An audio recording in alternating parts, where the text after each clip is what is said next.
Ladies, gentlemen, everyone else, welcome to the Human Energy Field, episode 15. Thank you for tuning in. As always, I hope you enjoyed the last episode where we interviewed our good friend Brendan Carrion. We had a great time doing that. Brendan's going to be back soon to break down Mage the Ascension with us at some point in the future. Stay tuned for that one. In the meantime, me and my co-host Jamie are here this episode to talk to you about how to be a better player in your role-playing games. Isn't that right, Jamie? Yeah, absolutely. And it's one of these suggestions we had come in from the kind of semi-regular Instagram questions we've been throwing out, because we've been getting so much good stuff from it. We've kind of done it a couple of times now, and one that cropped up in this bunch was we get a lot of people, wanting GM tips, and obviously that is a staple. It's a classic. A lot of people are bored by that kind of GM tips kind of advice. But player tips, advice on how to be a better player, I think is really, and obviously it's really valuable to newer players, but I think maybe there's some other stuff that can make more experienced players think as well. So it's a topic that I'm looking forward to getting into. One of our previous episodes was practical combat advice, and I think that was more aimed kind of more towards GMs really, as opposed to how to manage combat and how to stage combat and that kind of thing. Which, it's hopefully it's useful, and if people are bored by that kind of talk, then do let us know if you'd rather hear something else. Or if you think it's useful, again, let us know. Hop in on the Discord, send us an email, humanenergyfieldpodcast@gmail.com. Hit us up on the Instagram, humanenergyfieldpodcast. Let us know if you're bored by GM tips, or if you're interested by GM tips, or whatever it might be. And likewise for player advice, because I think you can have the best GM in the world, but that game will fall apart if the players aren't holding up their end. Being a player does require its own kind of little bit of buy-in and investment and effort. Context dependent, of course. And I think being a good player can really go a long way to driving a game from good to great. Yeah, absolutely. I mean, like a chain, a player group is only as strong as its weakest part, really, I think. Yeah, that's a very succinct way of putting it. You're right. How to be a better player, really? You want to start off, I imagine, with the rules of the game that you're playing. Do you know the rules well enough? Are you aware of some things that maybe the GM is going to be losing track of that you can remind him or keep track of yourself? Some players like to make their own dice rolls and decide their own kind of directions with their role playing based on separate rolls. Our friend Mark Boardman just likes to roll his own dice to decide where his role playing choices are going to lead him. Based on his own internal conflicts, which I think is quite a good way of doing it. But I think a good place to start would be, what game are you playing, and how well do you know the game?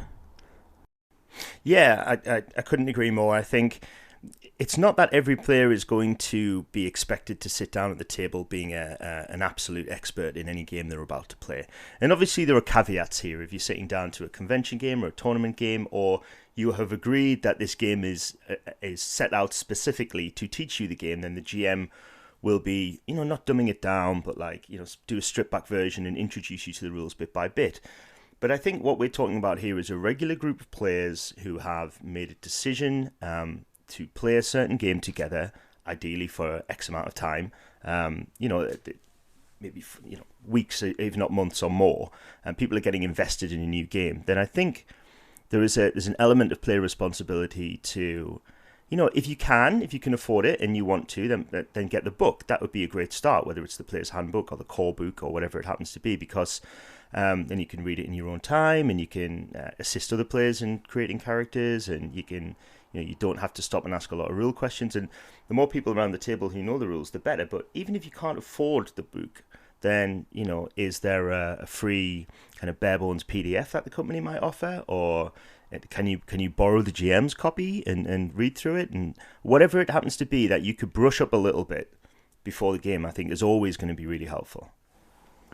Yeah, and some of my most valuable players in my games are ones that know the rules, in some cases better than I do, and I will be able to defer to them sort of outside, I suppose in the realm of meta, to a greater or lesser degree. Say, oh, hang on, what do you think about this rule? And then go, well, actually, this is the rule that we need to use in this particular case, or whatever it might be. You go, all right, thanks. Back to the game. So it's nice, as well as having players who know the rules for the players' sake, it's nice having other people who know the rules for the game's sake. If you can understand the difference between those two, it's just nice to have more people to bounce off when it comes to mechanics, especially if there's a lot of mechanics to keep track of. You're just kind of helping with the group effort of the game. Is there a danger here that a player may, some players who are very good at remembering rules and want to play by the rules, and then the GM is happily going along with a certain scene, and the player pipes up going, actually, I think you'll find it's done this way, because then that contravenes what we'll call the golden rule, and I'm sure everybody knows what the golden rule is, but the GM is right, and the GM should only be using the rules as a guideline to kind of move the story forward. But then if a player, knowing the rules is one thing, but stopping or questioning the GM, it's got to be another thing, right? Well, good job this episode is about how to be a better player, because some advice to that would be, don't do that, I think. Yeah. For the most part, I mean, you want to be mindful not only of the golden rule, not only of the mood and the pacing that the GM is trying to create, but also the effect that you're having on the group at large. The GM is kind of, not that he can't be questioned, not that the GM can't be challenged in any way, but that the GM in most cases is going out of his or her way to create the game, create the sense of atmosphere, create the pacing or the scene, and breaking off from that to have a discussion about rules in the middle of it is going to completely undo all the GM's work. So for the most part, I think knowing when to be quiet is also a good skill, not just for players but for everyone, podcasters included. Yeah. And there's it's one thing to know the rules and have them in your head, and it's another thing to want to tell everyone why the GM is wrong in a particular case, as opposed to being deferred to or being asked. I think there's a big difference, and that comes back to something which I think we're going to be mentioning a lot in this episode, which is the kind of social interaction, how to read a room, how to read the players and the GM at the table, and how to know where to kind of position yourself within that group to make sure that it can run the smoothest as possible. There's a lot of body language reading and non-verbal communication, and there's a lot of work that goes into being able to situate yourself properly in any social situation, and games are no different. Yeah, so so what we'll try and do with this advice is to be a player who will support and kind of lift and continue the game rather than be rather than be against it or stop the flow. It's really important to kind of define that line before we get into it, because it is a fine line, and a lot of people who are new to the hobby, or everybody's different as well. You're talking about these subtle cues, and some people may notice them less than others, but I think step one in that is, you're right, if you're mindful about it going into the game, and you're mindful about not just the GM but the other players and how you're approaching things, then that's always going to make it a better experience, I think, if you're mindful of the other players at the table. And that's just a life lesson as well, isn't it? Yeah, I mean, as with many things, role-playing is life, and we can cross over the two in almost all regards. But I do think having that more kind of wider social awareness will help any player to create a more focused game, a more creative game, and a better experience, not just for themselves, but for everyone else as well. You've got to remember you're not the only player at the table. Everyone has come, everyone's given up their time, everyone's made sure that they're free in the evening after work or whatever it might be, or said to their partners, sorry, I'm going to have 2 hours, 3 hours away to do this game, or whatever it might be. Everyone's given up a certain slot of their time to come and be here. Everyone wants something out of it. We're here to have fun, we're here to tell a story, and you are in everyone else's stories just as much as they're in yours. And that's something to keep in mind as a player or as a GM, is that you're all there together. It's a team effort. No one's against each other. And it's about kind of lifting everyone up and carrying everyone forward and doing your bit. Yeah, I think two things there. The first thing is, let's have that as the first commandment. You are not the only player at the table. I think is just so valuable. And the second thing is that role playing is life. I know what my next tattoo is going to be. So it's that role playing is life. And role playing is life, man. Yeah, well that's it. Well, it is life, isn't it? You know, maybe I'll do role playing is life. So like the is really big. Yeah, don't tempt me. But you're right. To get back on track, I totally agree that you are not the only player at the table, and everything else you just said is so true. So I think a lot of this is before you even sit down to play the game, thinking about these things, and as you said, the time that people have put in, and have you, I guess, coming out of this rules, let's move things forward slightly. Yes, it's a good idea to know the rules, but maybe more importantly, and this goes for people who don't even know the rules to the game, or don't want to go and learn a complicated rule set and they just want to learn it at the table, but at least know your character, at least know your character's motivations, your characters, and it might sound a bit like, oh man, Jay, it's not theatre. Well, it is theatre, and to get the best results out of it, to get the best drama and the best storytelling and the best art and the best kind of emotional response from what you're about to do, the more you understand your character and their deep desires, their fears, their hates, their relationship with the other characters if they have them before the game starts. Because this ties into what you just said about you're not the only player. I should know about my character, but if my character starts the game knowing yours, it's my duty to learn a little bit about your character too before we start. Because then I know how I feel about you. I know what I can say to you. I know, what is our interpersonal relationship? Are we kinsmen? Are we kind of, employer and employee? Or are we kind of, have we fought in the same war previously? All of these things that may create these binds that can be a jumping off point for role playing is really important. So learn your character and learn the other people's characters. Yeah, and there is a reason why Amdram theatre kids and role players cross over. There's always kind of historically been quite a kind of crossover between those two subcultures, and I think a lot of like amateur dramatics, theatre nerds, and whoever else, acting geeks, understand that side of role playing and they kind of understand that this can be and is an opportunity for some of the best parts of storytelling, is if you just have that little kind of emotional depth, emotional buy-in to the character that you're playing.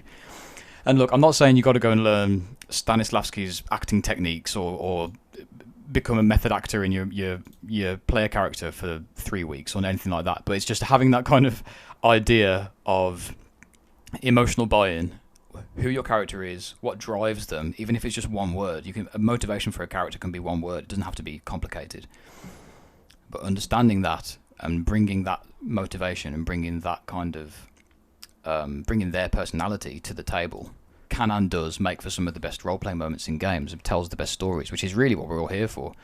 When your motivation clashes with another player who's done equally the same thing with their character, and their character has a different motivation, suddenly, before you know it, you've got two player characters who are having a conversation about how best to achieve their goals, or how their conflicts, how their goals differ with each other. And it's just all from putting in that little bit of work at the beginning about learning the emotional depth of your character, or learning about what they want, simply. Always kind of pays off later down the line when it kind of turns out that it's something that you'll need to know. Yeah, and I think added to that, as well as kind of motivations and getting inside of your character's mind, and this only counts for some games, but I think creating a well-detailed background to your character within the GM's framework for the campaign, I think is really super useful. And what you'll tend to find is the deeper that you can go into kind of throwaway comments, your character's kind of previous life, their previous love affairs, their family, their previous jobs, like their nemesises, their mentors, all of this kind of stuff. Because a good GM will kind of pick at that little bit of background and go, ooh, that's nice, I'll have that. You came from this place, all right. Maybe that's a place I'll send you in the future in this game. Or you told me that your father was a knight in this sort of order. Great, well then, as a motivational tool later on down the road, I can throw this in. And I think, strongly urged within the GM's framework, because it's not your responsibility or even your chance to create the background of the world through your character. Sure, some games might like that. You might get some shared world creation, and that's a totally different thing, and that's totally fine. Your GM and the player group will know when that's the case. But in a traditional role-playing setting where the GM has created a campaign world and you are detailing your background, you can just make these details loose. They don't have to be world changing. You don't have to be like, well, actually, my character saved the world when he was 12. And it's like, well, no, because that changes the entire background of the campaign. You just want to say, like, what profession you did, and maybe, you were in prison for a while, or do this or do that. Anything that then the GM can bring up in future episodes, because that's a nice little two-way street. And if you give the GM something to work with, then a good GM will kind of pull at those threads later on, and then you'll feel a connection to your character in the story. So that's really worth thinking about your character's background as well as their motivation. Yeah. Even if you want to have a 4-page backstory about how your parents were killed and your village was burned or whatever, even it can be as cliche as you want it to be. It doesn't matter. Don't worry about the memes. Don't worry about how many D&D backstories have come before yours. Don't think about any of that. Just look at your character on the sheet, look at your skill points or whatever, your point buys, whatever you're doing, what works for you, what feels right. Write it down, send it to the GM. They'll appreciate it. Any GM will appreciate player fluff, player writing. I think, even if the GM won't or can't use everything that you send her, it pays well for you to have that research done. Ask any writer, any character that a writer creates, there'll be a lot more backstory that you'll never read for that character, but it just informs the character's decisions, it informs the way the writer presents that character. And it's kind of behind the scenes research that will just back up and support and inform that character's choices. So if anything, it's a good habit for you to get into as a player, is to just look a little bit. Don't write an essay if you don't want to write an essay. Not everyone wants or has the time to do that, but just take a little bit of time and look at, okay, who is this character? Where are they from? Can I communicate some of this at least to the GM? And most importantly, is this going to help me to create a more well-rounded character that I can then bring to the table? And before you know it, they'll be coming alive in front of your eyes. You'll be bringing them alive, and that's really where the magic is. But yeah, similarly, if you've been allowed to create a character from scratch, let's say you're starting off level 1 Dungeons & Dragons, for example, and you've been allowed to point by your skills and create a backstory to go with it. Have a think about how the skills and abilities tie into the backstory. Have a think about what's relevant, not just what's cool. I think hopefully if you listen to past episodes, you'll realise that this is our stance by now, but the idea of min-maxing a character isn't really something that will take you far in aiming for a good, solid story. What you're really after is a good narrative and a well-told story between the group of people, min-maxing skills and trying to go for the most powerful kind of character builds is really going to take the game off that track of what's a good story to tell. I have to throw in a caveat here for people listening, and I'm going to call out players, and you'll know if it's you. A good backstory does not excuse a shitty character build. So just because you've built an awful min-max character, like a really broken character, but then you mask it with this thin, sweet-smelling veneer of some backstory and con the GM into letting you take this monster into his game. Don't do that. Don't be that guy. And also don't be that GM. I know this is all about the players, but look at the core mechanics of these of the characters that are being presented to you.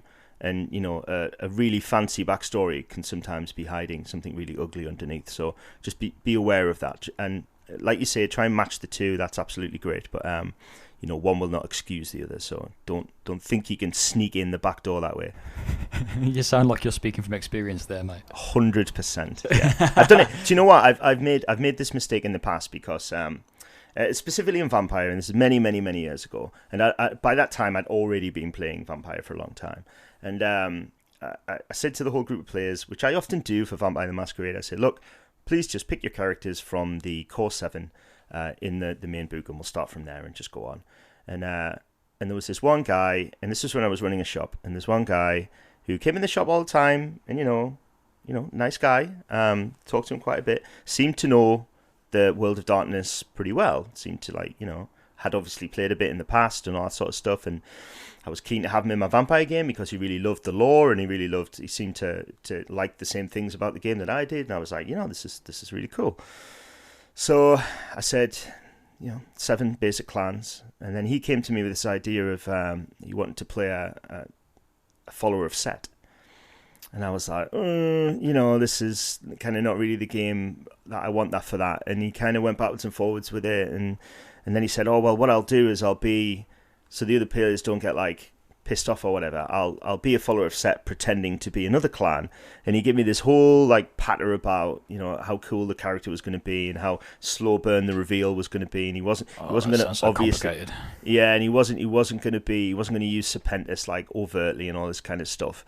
And I was like, this sounds good, you approaching it from the same way. So I let him off with it. So I went, okay, let's do this. And it was such a mistake. It came back to bite me in the asp so many times in that game that it just became an absolute spanner in the works. And I should have known. And he was, I honestly think, looking back at it, that he came up with all this narrative stuff. None of that really played into the story. All he wanted to do was like turn into a giant snake. And I was like, okay, like that's fine. But and Rex stuff, and I was like, it's a prime example of not being a good player. He wanted to come into the game and fuck over everybody else, and so GMs, even good GMs, experienced GMs, can make that mistake. So it's got to be a two-way street between the players and the GMs. But as we are telling or informing or encouraging players to come up with these great backstories and deep motivations, then what we also want to say to the GMs, I think, is, just make sure that you retain the element of control to a degree over the characters that are going to be brought to your table, because that is important. Because before you know it, the great idea that you had can be derailed massively by one or two or more problematic characters at the table. And that's not problematic players, that's problematic characters. And if they'd been given a much more manageable character to play, then you may not get into those issues. Yeah, I really like that, man. Thanks for that story as well. I'm sure people will find that useful. You know what? As time goes on, and the more games that I run as a GM, in whatever settings, whatever rules, I've started to look at them in some ways more like films. Bear with me on this, but in a lot of ways, when I sit down and as the games master, when I have my games master's hat on, I'm writing a game, preparing a game for players, I've started to look at myself as a director, and casting is one of the director's jobs. So is setting up scenes and shots, and maybe writer and producer as well. You want script writing and all the rest of it is the GM's job. But casting is almost as important for any film as what cameras they're shooting on or the soundtrack or anything else. And I think you can have an actor who brings their own magic to the role, but the role is ultimately something that is part of your tale that you're weaving. And you can have actors who will come in and bring something different or twist it in a way that you didn't expect or add their own magic to it, and it's all fine and it's all accepted. And that usually is part of the ingredients that makes a film what it is that it goes outside what the director's vision was, and you get these extra elements that kind of naturally come together in this kind of melting pot, this kind of microcosm of creativity at the time. Countless films have done this. But I think ultimately the idea that player characters are cast and that you have even if the players are making their own characters from scratch, it's still the kind of director's remit, if you like, the creative director's remit or the art director's remit, whatever you want to call yourself as the GM, to ensure that the roles fit the world. And by being a player, looking at the world that's been presented to you, it's kind of also your job then entering this world to say, right, how can I fit into this world and still make it my own? To play devil's advocate, and purely for that reason and that reason alone, do you think there's a danger there, though, in the GM becoming a little too controlling, a little too restrictive? You've got to play these kind of characters. And do you not think there should be more of a balance there with the players kind of going, well, actually, I want to play this kind of character, and it's then the GM's job to adapt and adopt those those characters to his game and to his background and stuff, rather than just saying, no, you will play these kind of 4 guys that I've put out there. But the player's like, well, I've got this cool idea, and it's not a broken idea, it's just a cool idea they want for a character, but it doesn't necessarily fit the GM's vision, if that's what we're going to call it. Then what does the GM say? Well, simply no, or does the GM mold his vision and alter his vision? How do you balance that? Yeah, I think it depends on the game. Like all things, there's infinite ways to play these games. I've had a game in the past where I was running it for some new players who had never played before, and my good friend was very interested. She really wanted to give it a go. You know, she likes the look of the dice, all the rest of it. And I said, what sort of character do you want to play? Just, I'm going to make up some characters for us and write some skill points on your sheets. What sort of person do you want to be?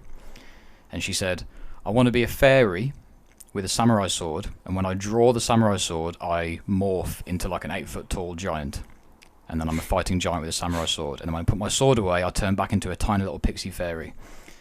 And you know what? I was like, this game has no rules already, so yeah, sweet, let's do it. And I was just totally happy to just create some mad, weird, whacked out character for my friend to play. Because the story that I was presenting there was just, let's sit down and have a bit of fun and throw some fireballs around. You know, I wasn't as precious about it in terms of any kind of vision as I might be for a different style of game with a different group of players, where I'm looking at, right, this is a chance to really kind of create something focused and channeled here, in which case, no, you can't be a fairy who transforms into a giant with a samurai sword, you know. So it really depends on the type of game, and I think having that flexibility is something that both players and GMs need to appreciate, being able to adapt to the tone, the setting, or first of all, being able to read tone and setting and atmosphere, and then adapting to it. But yeah, I don't have a short answer for that, man. I think it's really contextual.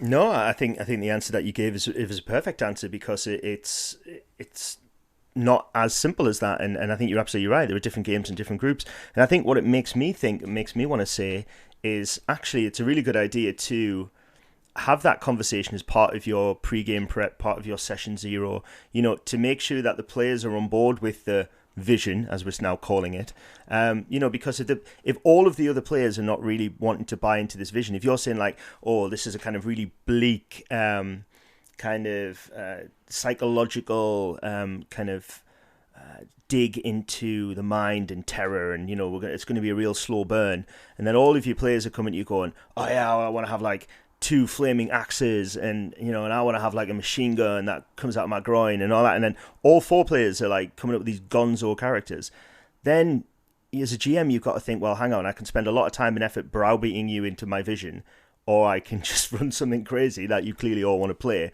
or I can find new player characters. And that's tough because, you know, often player characters are your friends and whatever, and it's not so easy just to dump one group and start another. Although with a lot of online games, maybe it is that easy. Maybe that's what you should be doing, because if you push forward with a game like that and you know the players aren't necessarily wanting to play that style of game, but that's your vision, then there is a dichotomy there, do you know what I mean, that needs to be kind of resolved before you move forward. So I think you're right. I think it's all about context. It's all about what game you're playing, who the players at the table are, and finding that balance, that, you know, is this a throwaway game where we can have just crazy fun, or am I aiming for something a bit more art in brackets? And I don't think either of those is wrong.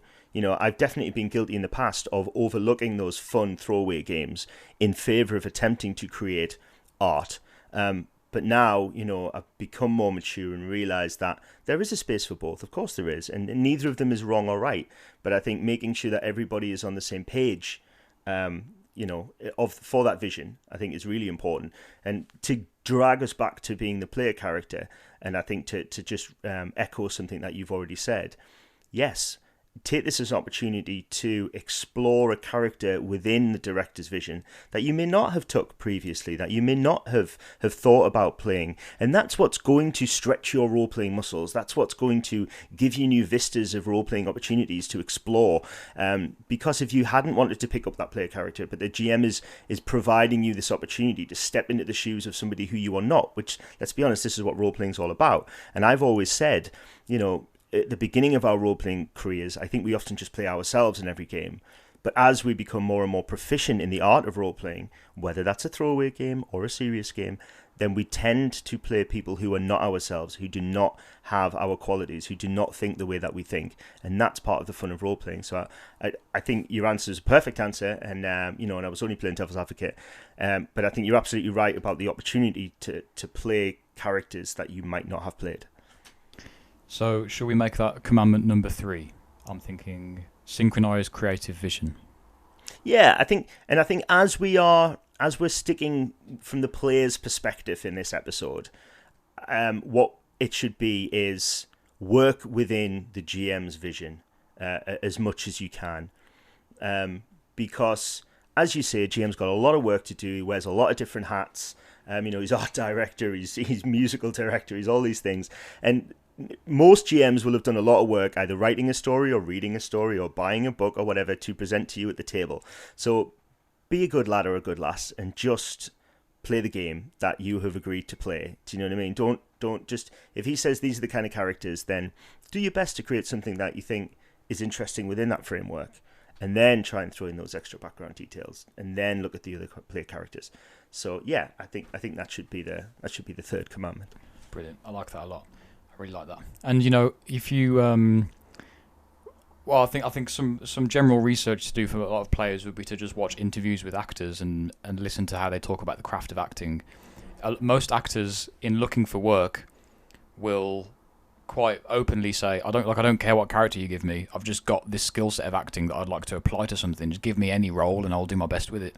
It's not really. I'm not looking for the hero. I'm not looking to play a villain. I'm just looking to work. So just give me a script and a role, and I just want to act. I just want to work. A lot of actors kind of apply that approach to their craft, and I think it would be beneficial for players to have a similar approach to coming in. It's like, look, let's go in there. Whatever I've got to do to make this work. How can I cooperate to make this game better for everyone? Just what part can I play to make this work better for everyone else? I think it's a similar kind of approach, maybe. Yeah. Okay, so I think, I don't know if you're ready to move this conversation to the gaming table, because a lot of this is ideas and things that to think about before you even sit down together. So maybe let's push this to, how do I be a better player once I'm at the table? What's your initial thoughts on that then? Bring a pencil and a notepad. Simple but true.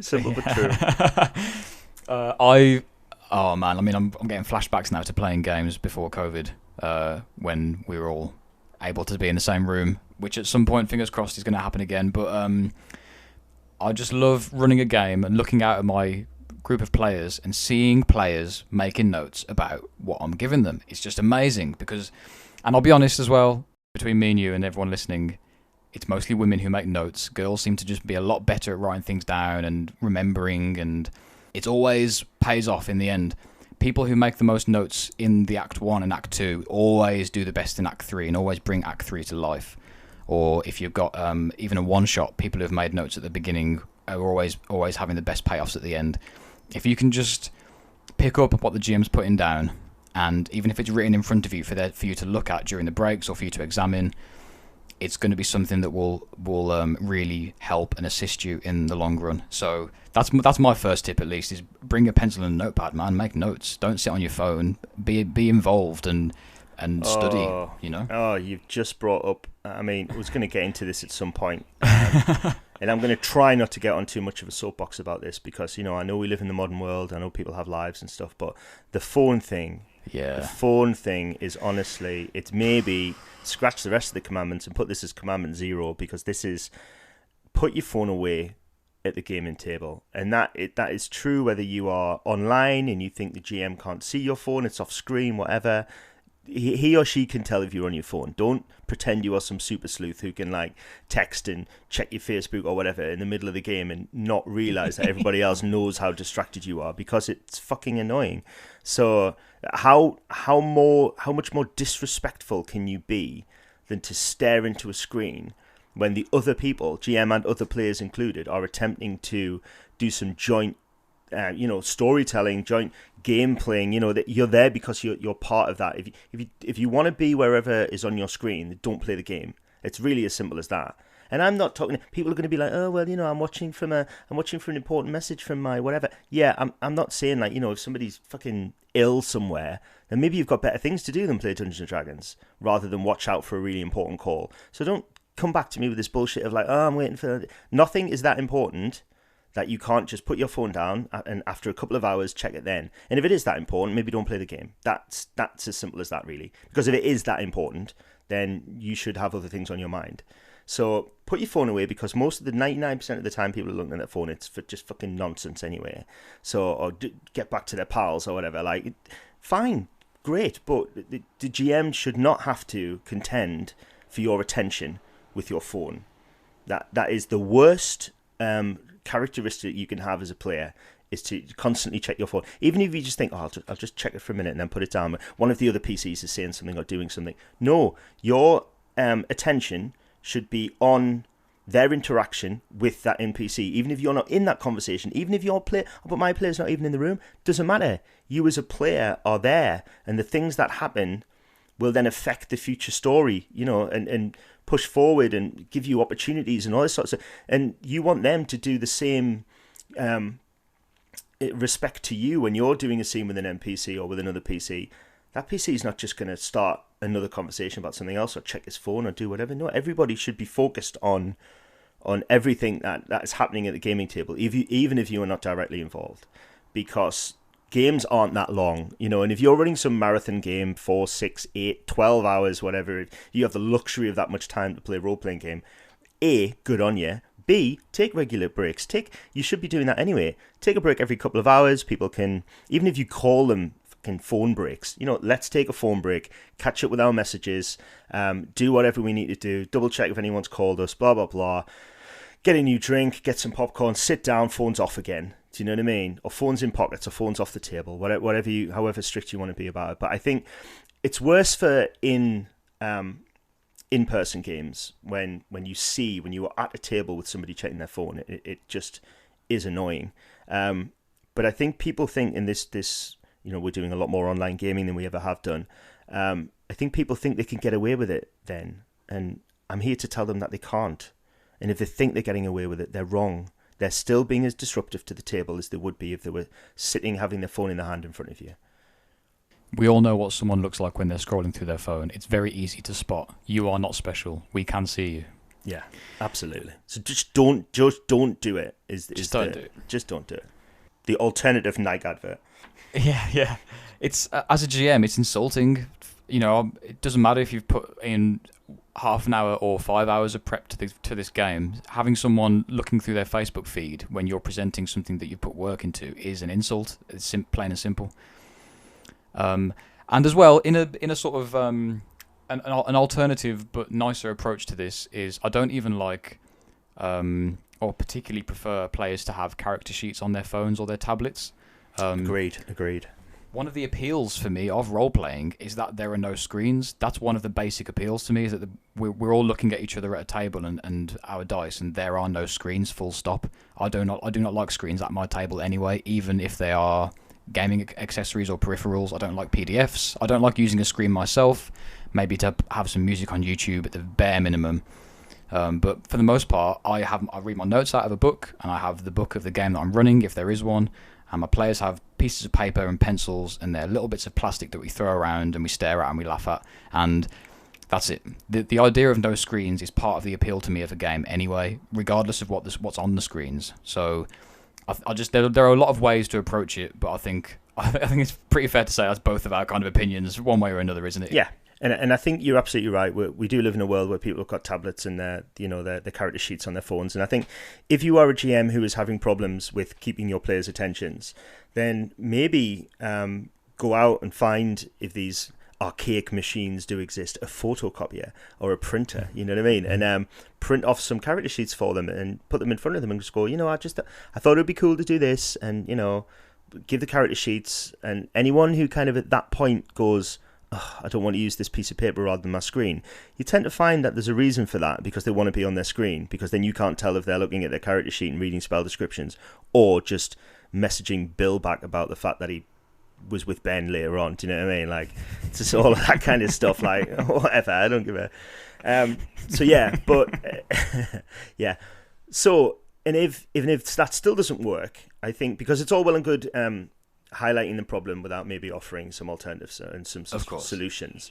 So I think if you are a GM that's having the struggle with players at your screen, the first thing players at your table looking at their screens and stuff, I think the first thing that you should do is before the game, in the game becomes more problematic, but I think before the game starts, just like be open about it and say, look, people, I think it would be really cool if we all put our phones away for the game and really get into it.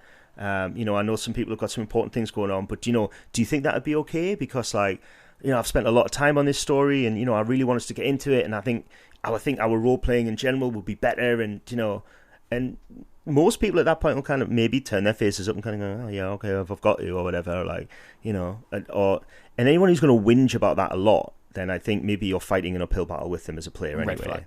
Yeah, because if they don't really want to engage in your game and they'd rather stare into their phone, and they have an issue with you being like controlling or a Nazi or whatever. He's a proper phone Nazi, him. Do you know what I mean?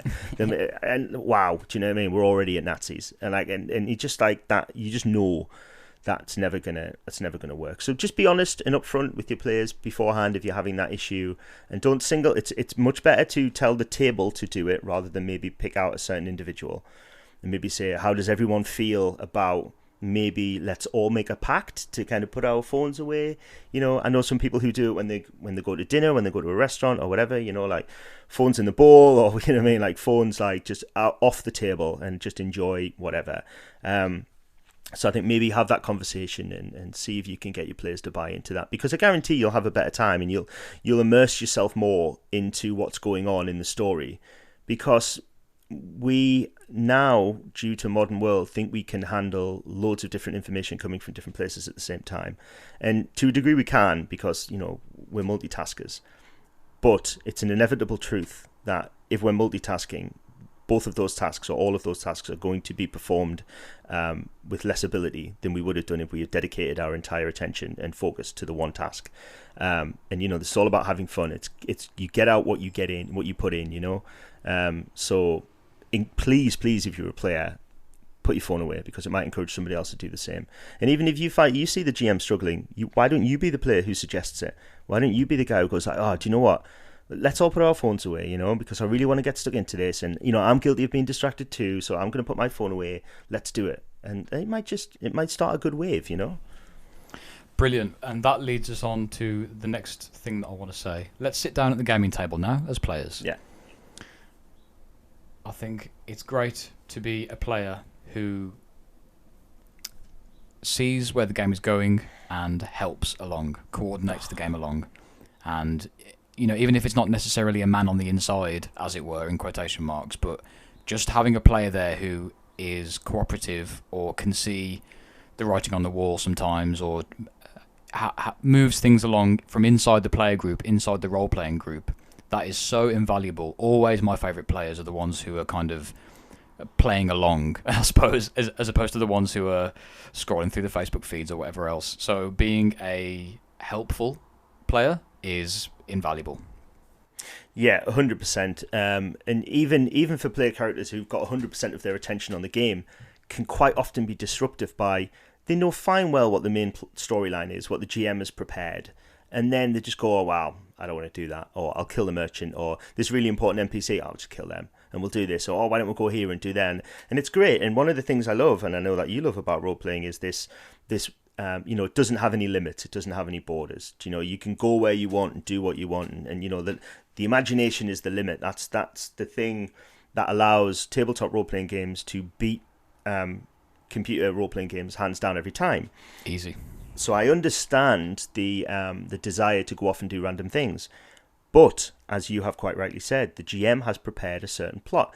Now, it might be a kind of sandboxy plot where you can go around in any order to these things, but he has detailed some locations and he has detailed some NPCs. They are the NPCs and locations that you are going to interact with during these adventures, because otherwise you are not playing the adventure the GM has brought to the table, and then you're just, I don't know, doing some sort of mad random hex crawl, which if that's the way you want to play your game, that's also fine, but then the GM would have done less prep work, and he'll just go like, right, well, let's roll for what's in hex 201. Right, okay, Birdmen, let's fight these, great. And then, if that's the kind of game you want to play, then never mind, but okay. But if you're playing what I would call a structured scenario or an adventure, then, as you quite rightly said, if there's a rumor of ancient treasure in the mine, then you pretty much think the GM wants you to go and check the mine out. So in character, as you've quite rightly said, why don't you be the guy who goes, I've heard about these mines, and I think we could get in there, and maybe let's get there before somebody else, and like be the motivator to be involved with what the little hooks that the GM is offering, because the GM will love you for it, and you'll be guiding. You'll all just be having more fun, because then you get to interact with the part of the world the GM has spent much more effort detailing, and those NPCs and places will look and feel more real because he or she has spent time on them, rather than the GM having to create stuff on the fly because you've gone off on some random direction and ignored their story. Yeah, the best things are waiting for you where the GM has set up. That's simple as. So, within that kind of, within those creative limits, a lot of the most rewarding elements are there waiting to be found in the places where the GM is trying to gently nudge you in the direction. So play along, why not? You're there, you're sitting down at the GM's table, you want something fun out of it, at least bring what you've got to what the GM's got and put the two together. Don't play a half, don't let half the group play with their hands tied behind their back, if you know what I mean. Yeah. If you've all got various things prepared, then do your best to bring all of that stuff together, because the more of that there is to work with, the more material that you've all got collectively, GM and players, there'll be more outcome at the other end. Yeah, and if there's a part of the world that you really want to go and visit, or there's a city that you want to go to in your campaign world, tell it to your GM outside of the game and say, I'm really interested in going to here, so could you maybe put that into an adventure for us at some point? And the GM's going to go, yeah, sure, of course, yeah, I'll write a little adventure to take you guys there. You don't need to do it. If there's something you feel you're missing out on, then mention it to the GM, because they would love those suggestions. Yeah, I think, yeah, definitely. All GMs will appreciate that. But being a player, putting in the time and the effort, specifically in directed the effort into places where there's rewards waiting for you, or there potentially is rewards waiting for you, is the kind of the most beneficial way to go about doing it. And look, this is an episode about GMs, so maybe your GM's bad. You spend 10 minutes invested with an NPC, you don't get anything out of it. That's not your problem, that's the GM's problem. You put the investment in, and the reward from that can be the relationship that you forge with this character, if nothing else. So it's not always about getting magic items or relics or unlocking new abilities or anything else. The mechanical elements and the mechanical rewards are just one facet of the potential rewards that you can reap from putting in effort and immersing yourself into whatever scenario you've been given. There are also role-playing rewards, emotional rewards, storytelling rewards that you'll get out of it. Like some of the best moments I've had in games, both as a GM and a player, it wasn't, I remember when I unlocked that +1 sword of fire, and there's no skills or items involved, it's just storytelling. But those are the most rewarding moments a lot of the time. It's conversations that emerge, or opinions that are formed, or an NPC goes from holy to unholy, or changes its mind from this to that because of the player interaction. And that's really, as far as we're concerned, the storytelling goals that you're aiming for. And they don't have necessarily have to be anything to do with rules or items or magic spells or anything like that. Now, I do want to tell a quick story, because what you were saying earlier, Jamie, just reminded me about this. But someone who is quite close to me was in a Dungeons and Dragons game recently and kept coming to me saying, look, how can I get my other players to roleplay more? I'm trying to roleplay in this group. All my other players want to do is throw fireballs and cast spells. And fundamentally, the conversation came down to me saying, I think you just need to find a different group. I think you're at odds about what you both want. Your other players are having fun doing what they're doing, and we can't fault them for that. What you're after isn't what they're in, so you just got to find a different group or a different game. The example being this person in question, they were, I I think they'd like assisted an NPC or something. They'd completed a quest or they'd done something to assist an NPC. This person's character put a lot of time into helping the NPC, learning more about them and their backstory, and having deep conversations with this NPC in character. And as a reward, the NPC bequeathed them with a magic item. I think it was like, I don't know, like a sword or something like that, something or a battle axe or something maybe. A good reward that the NPC was able to kind of hand over to this player character. Like, look, you've earned my trust, you've earned my friendship. Here's a token of our new brotherhood. Another player, upon seeing this, just turned to the GM and said, well, I want a battle axe too, so I want to befriend this same NPC and I'm going to talk to him. And just expected, without doing any of the work, to be given the same reward that 10 minutes, 15, 20 minutes had given the first character through genuine role-playing interaction. Just seeing the kind of end goal was like, well, I want that too, so I'm gonna befriend the same NPC. Doesn't work like that, you know. It doesn't really work like that. You've got to put in the effort yourself, and if there's a reward or not waiting at the end for you, then that's kind of there to find out. That's kind of part of the fun. Yeah, and as you've said before, the reward in itself should be the enjoyment and the kind of the reaction that you're getting out of the game and the immersion into the world. You know, the ability to have a chat with someone who lives in this world. You know what I mean? That alongside your player character. That's what it's about.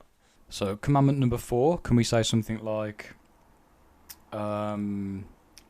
look for you will find enjoyment where you look for it, maybe something like that. Where the GM has placed it, you will find most enjoyment where the GM has placed it.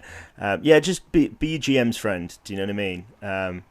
And I think this leads us on nicely, I think, to the next one, because if we're saying here from a player character, be nice to your GM, I think the next part is be nice to the other players. Now, I'm not going to sit here and be so naive as to say that we have to tell people to be nice to other people. I'm not, that's just a general rule. That if you're not following that rule, then there are bigger problems in other podcasts you should be listening to, not ours.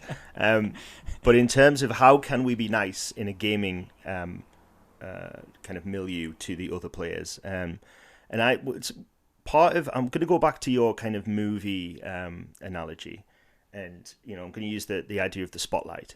And quite often we get a camera focus or a spotlight on certain characters. Now, the spotlight will inevitably move from characters to characters.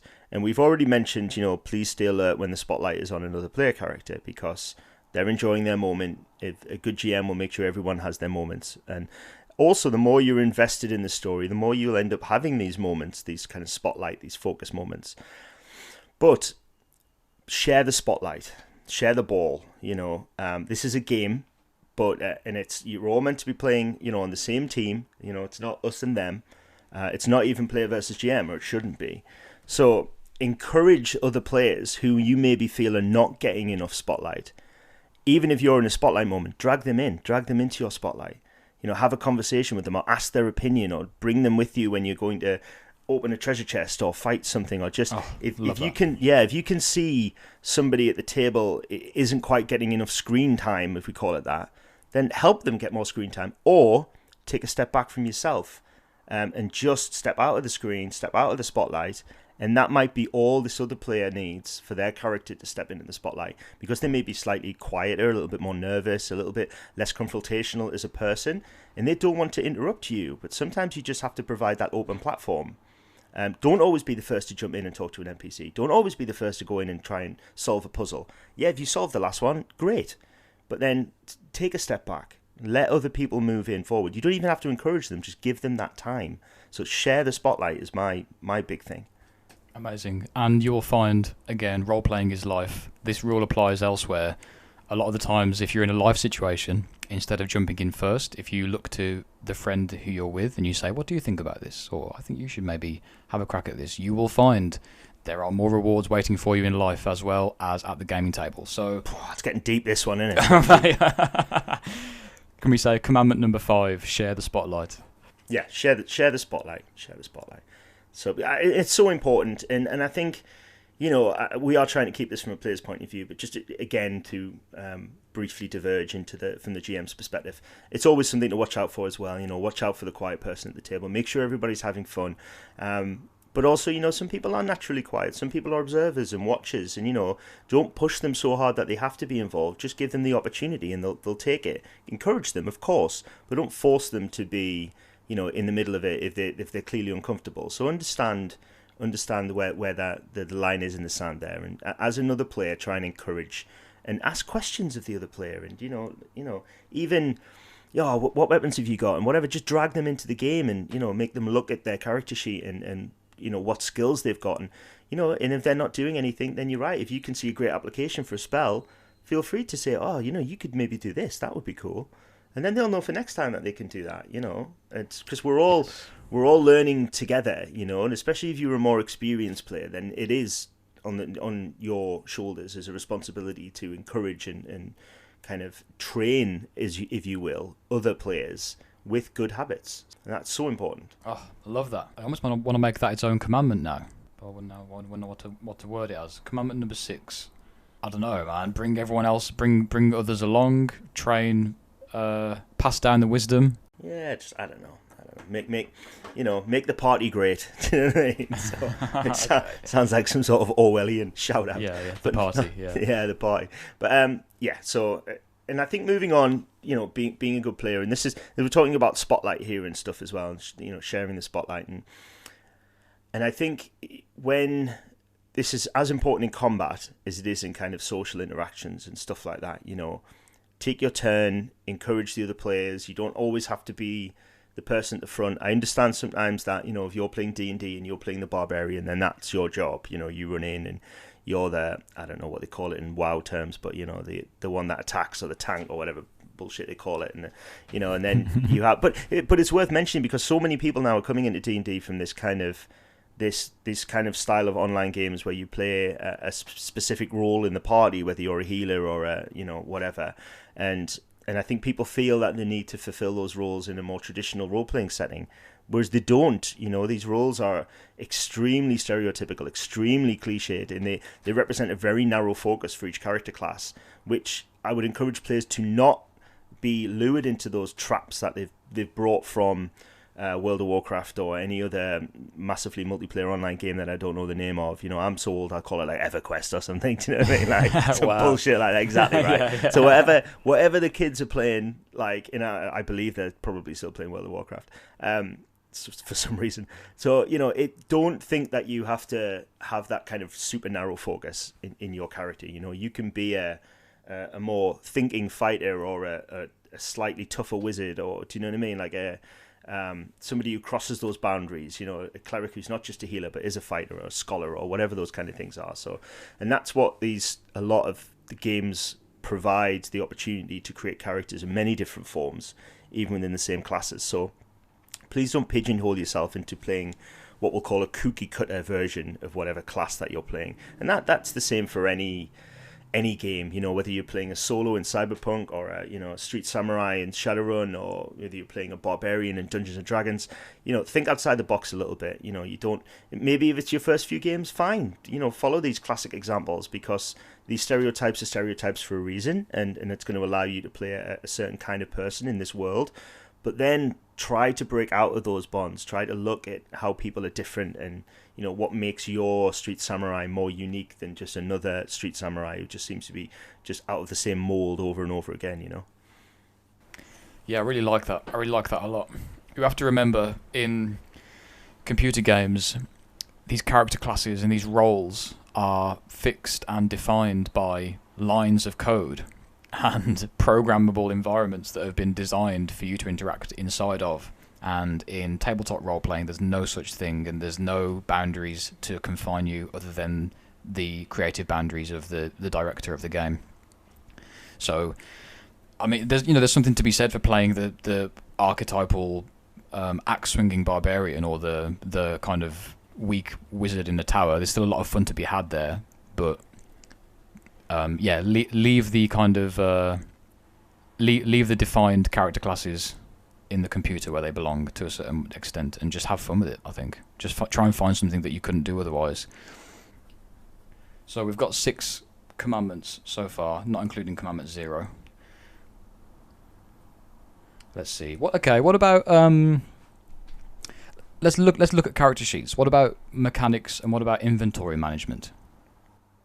Okay, I guess, yeah, what we're drilling down into here is, again, depends on the game, like a lot of this does, but yes, please keep track of your arrows or your ammunition or your blood points or whatever it happens to be on your sheet, your kind of resource management, because the GM has enough on his plate with balancing everything else. So it should be your responsibility to know, how many blood points are in your blood pool, or where your health track monitor is at, or how many hit points you have, or what your insanity tracker is looking like, or whatever it happens to be.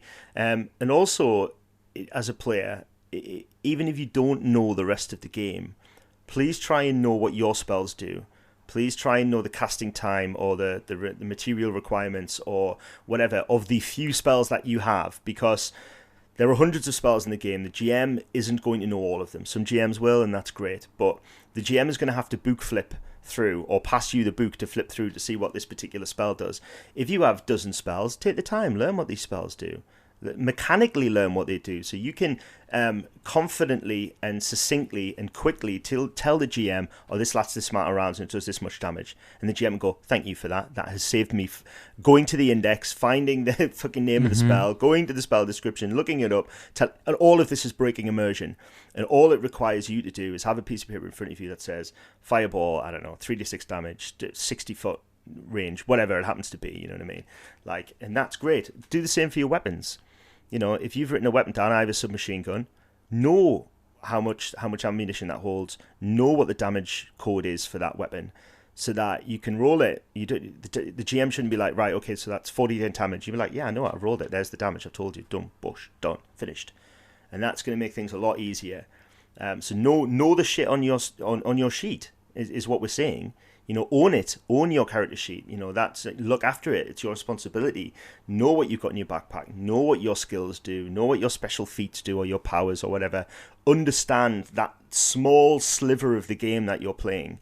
You have the responsibility to know that much at least. Spend 5 minutes before the game flicking through the book. If you happen to be at the table, even if it's not your book. Ask the GM a few days beforehand. Could you please send me a screenshot of the description of these 3 or 4 spells?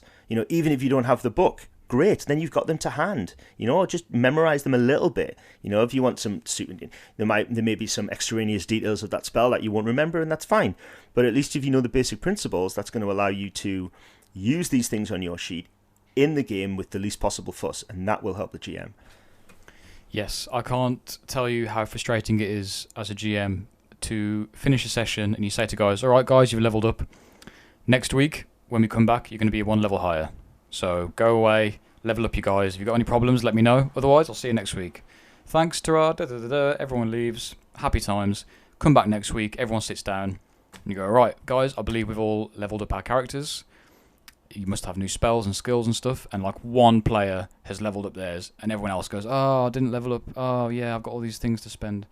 And it's like, right, so you're telling me I've written the story, I've done all the world, I'm here about to give you my full attention and exhaust myself in front of you for 3 hours, and you've had a week, and you can't level up the character that you were excited to play 2 weeks ago to begin with. You haven't given me 5 minutes of your time to just add a new skill, whatever it is. I don't know, man. I mean, I understand people have got time constraints, and not everyone has the time to sit down and pore over this stuff for hours, but if you're it's like I said at the beginning, if you're coming in as a player, there is a certain level of time investment that is expected of you as well, and it's not much, it's not a lot, but it's enough for you to have your characters prepared under the conditions in which they've been growing. Yeah, I think that's mega important. I think you're absolutely right. The game doesn't just exist for those 2, 3, 4 hours at the gaming table. There are going to be very small bits of responsibility in between those sessions. And, even if it's just the GM just wants a paragraph over what your character's done over this time period, or for you to just roll some new hit points or pick some new spells, whatever it is, yeah, just take 5. And like you say, if you're struggling to do it, reach out to the GM and they'll help you. But the GM doesn't want to do that when he's sitting down and he wants to go, right, credits roll, and we're on, like, we see a sand dune and whatever, and you go, oh, hang on, how much damage does my magic missile do now that I've leveled up? And you just go, I couldn't give a monkey's. Do you know what I mean? Yeah. Why? Not important right now. Not important, and you should know because you've had all week. You could have asked me before the curtain opens. Do you know what I mean? So respect that. Respect the fact that, as you've said, the GM has put a lot of work into this, and they want to deliver you that story. So with the least effort possible, you do your share of the work. You take on that very small load just to know that stuff. Level up or do whatever it needs to do, or advance your character, or whatever small thing they've asked you to do. And if the GM's asking you to do too much, then maybe that's a separate issue entirely, and have a word with them and just say, look, I don't have this much time. And then that's another discussion to have, because that's fair too. I'm sure there will be GMs who are maybe asking too much of their players. And if you are a player in that situation, then I think it's just best to be maybe reach out to one of the other players in the group first and say, I'm struggling to do this. Could you maybe... could you help me with how are you approaching this? How are you doing it? And then that creates a bond there between you and the other player at the table. And if that's not possible, go to the GM and say, I'm struggling to get this done or whatever. But if you're struggling to get it done just because you can't be asked, then that's your own fault. But if you've been asked to do something you don't understand or that you just don't think you have time for, then just about open communication with the GM and the other players to make sure that everybody is on the same page, because it could be that you are a player with very limited time, and you are sitting at a table with another 4 ladies and gentlemen who all have a lot of spare time and are willing to put in huge amounts of character advancement in between sessions, and maybe that's just not the group for you, and that's not a bad thing. But if they all want to play that way, you either kind of have to jump in with this, or kind of admit the fact that maybe the group's work ethic isn't one that you have time or inclination to follow, and that's okay too. It's about wanting to be with a group that wants the same thing out of the game, really, to a degree. Yeah, Commandment 3, work with the GM's vision. Yeah. 2 things leading on from that I really like. I think there's a difference between players doing what is asked of them and what is expected of them. And I know I'm quite guilty of this as the GM, but I love players who write fluff, who come with background writing and present new ideas to me. And Henry, I really had this between sessions 3 and 4. I really had this great idea about what my character could have been doing in the downtime. Here's half a page of just a bit of brief, or put it into the group chat. Hey everyone, here's what I was doing. I love that, but I don't ask it of players. And if they don't do it, I'm not going to say, "Hey guys, where's my 2-page essay, motherfuckers?" I'm not going to go out of my way to be angry at players who don't bring that extra effort. But I do really like it, but I don't ask it of them. All I ask and all I expect of players is that they'll maintain their character sheets. And with that in mind, I don't think, you tell me if I'm wrong, Jamie, because you know this better than me, but I don't believe there is any role-playing game that has a character sheet which requires more effort than is warranted for that game, if that makes sense.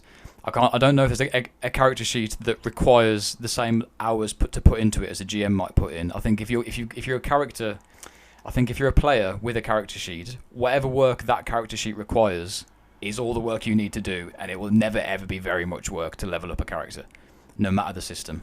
I think mostly you're right. I think I have to step in and say there are some systems, especially a lot of older systems, that are quite heavy work on character creation. That it does take a long time, and there's a lot of information there that you may not use in a game, and I'm pointing my finger at Rolemaster particularly. Is a game I've played a lot where you can spend a long time creating characters and leveling up characters. But what I would say in defensive systems like that, normally what you're doing is you're spending a lot of time outside of the game to save time in the game. So normally what you get is you get so much information that everything is at your fingertips when you're playing the game, so you don't really need to do anything else, which I kind of like. But there are as many systems which are quite thin on the ground, and you don't have to do a lot of work, and it's the same. So I think, as we keep seeing throughout this entire thing, that we have to apply these as and when necessary to certain systems and certain styles of games. It's hard to be really generic about this, but on the whole, you're right. Most of the time, the effort that you will spend as a player creating your character or updating your character is negligible compared to the time and effort the GM will be spending creating an adventure. So, bear that in mind and respect that. I think that's the biggest thing. So can we say commandment number 7 kind of covers all of this we've been talking about since 6? And can I just write own your character sheet maybe? Yeah.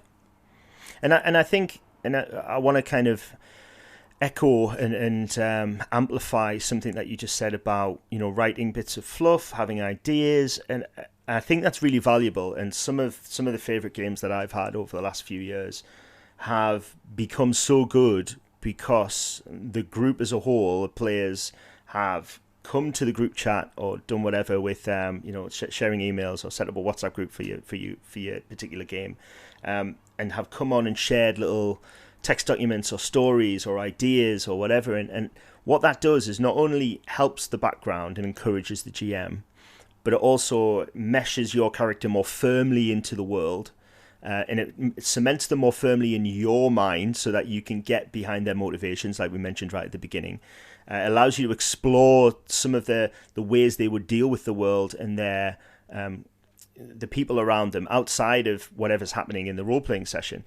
And also it will encourage the other players to maybe do the same, whether their bits of fiction are not as long as yours, or do you know what I mean? Their backstories aren't as long, but it might nudge them, might think, everyone's giving this a go, maybe I'll write a little something. And I think I've seen that happen, and I think it's really super valuable because before you know it, you have this amazing patchwork quilt of creativity that's going on that just allows the whole, it just lifts the game to that next level. And I think, if you're the player who's got those ideas, do it, man. Encourage and go out there. And even if the other players aren't doing it, don't let that stop you. Don't let that stop you getting the most that you can out of that game.